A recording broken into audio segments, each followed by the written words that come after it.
सफिया ने कभी सोचा नहीं था कि एक दिन वो अपने ही घर में अजनबी बन जाएगी। 8 साल की शादी, 8 साल का खाना पकाना, कपड़े धोना, सुबह उठना, रात को मुस्कुराना, सब कुछ एक मीज़ान में रखती आई थी वो। और कमरान ने कभी मीज़ान देखा ही नहीं, मगर आज कुछ और था। आज सफिया ने कमरान का फोन देखा था। बात छोटी सी थी, फोन चार्जिंग पे था। सफिया ने सिर्फ टाइम देखना था, स्क्रीन जली और एक मैसेज नजर आया, सिर्फ एक लाइन, कल वही जगह मैं वेट करूंगी। नंबर सेव नहीं था मगर नाम था, बस एक हर्फ, आर। सफिया ने फोन वापस रख दिया, बिल्कुल वैसे जैसे था, अंगले भी वही, वायर भी वही तरफ। फिर वो किचन में चली गई और चाय बनाने लगी। हाथ कांप रहे थे मगर चाय परफेक्ट बनी। कमरान की पसंद का रंग ना ज्यादा गहरा, ना फीका इलायची के साथ, बिना चीनी के, क्योंकि कमरान को डायबिटीज का डर था और सफिया को कमरान की सेहत की। उसने प्याली मेज पे रखी और खिड़की के बाहर देखा। बाहर धुआं था, पड़ोसी कुछ जला रहा था, पटें शायद, या कचरा धुआं ऊपर उठता था, फैल जाता था और फिर हवा में घुल जाता था। कोई निशान नहीं, जैसे कुछ हुआ ही नहीं। क्या मैं भी ऐसा कर सकती हूँ? उसने सोचा, क्या मैं भी इस बात को हवा में घुला सकती हूँ? कमरान आया तो खुश था, बहुत खुश, गैर मामूली तौर पे खुश। आज मीटिंग बहुत अच्छी रही, उसने कहा कुर्सी पे बैठ के। हाँ? सफिया ने पीठ फेरी रखी। हाँ यार, बहुत प्रोडक्टिव नया प्रोजेक्ट मिलेगा शायद। सफिया ने चाय की प्याली उसकी तरफ बढ़ाई। कमरान ने एक घूंट लिया और मुस्कुराया। परफेक्ट है, तुम जानती हो ना मुझे एग्जैक्टली कैसी चाय चाहिए। हाँ? सफिया ने कहा, जानती हूँ।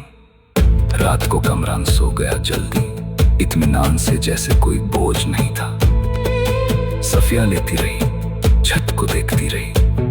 उसके जहन में एक ही सवाल था, मगर वो सवाल कौन है यार नहीं था। सवाल ये था, मैंने 8 साल में खुद को इतना छोटा क्यों कर लिया?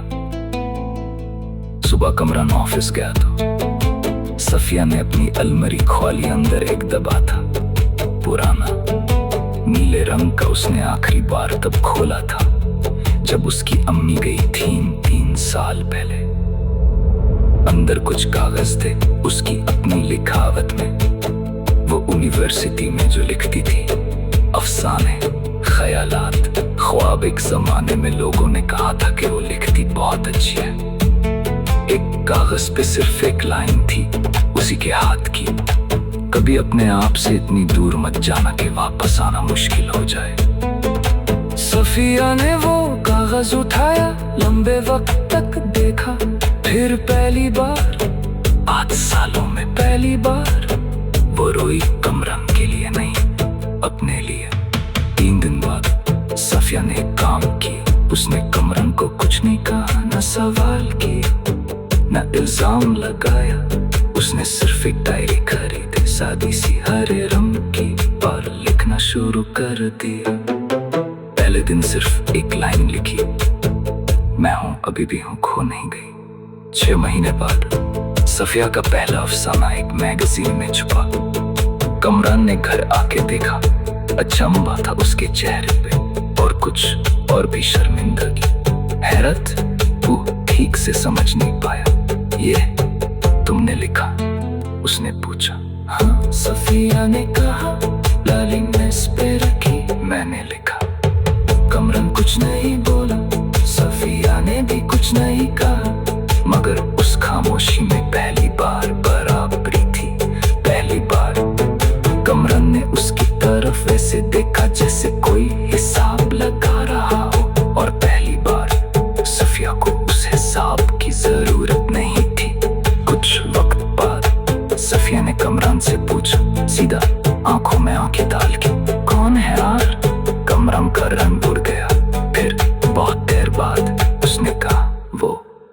खत्म हो गया पहले ही। मैं जानती हूँ, सफिया ने कहा। मैं ये इसलिए नहीं पूछ रही कि तुझे रोकूं, मैं इसलिए पूछ रही हूँ क्योंकि मैं अब कोई बात छुपाने की जगह नहीं रहने दूंगी, न तेरे लिए न अपने लिए। कमरान की आंखें भर आई, सफिया उठ के चली गई, अपनी डायरी उठाई और लिखने लगी। बाहर भी धुआं था, मगर इस बार सफिया ने खिड़की में खाली धुआं बाहर था, अंदर नहीं। अंदर पहली बार हवा साफ थी।